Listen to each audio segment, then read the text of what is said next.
How to get $100 Amazon promo code. Let's get started.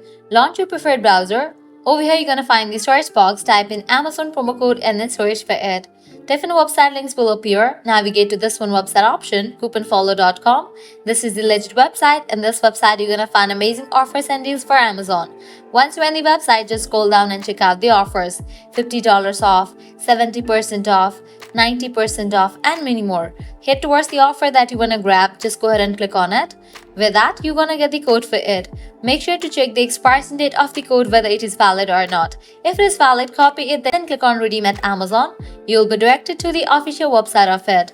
Once you're on the website, you can go ahead and log into your account, make your purchase and check out. In the checkout page, you're gonna find the section of codes. Over there, type in your code and confirm your purchase. With that, you're gonna get the discount. Also, you can give a try to other offers, as in this website, you're gonna find amazing offers and deals for Amazon. To grab any of the offer, you have to use same exact steps. Lastly, head back. Once you're in this website section, you can also give a try to this one website, Groupon, as this is also the genuine website where you're gonna find tons of offers and deals for Amazon. So this is how you can easily get up to $100 working Amazon promo code. At the end, if you guys find this video helpful, don't forget to like, share and subscribe to our channel. Thanks for watching.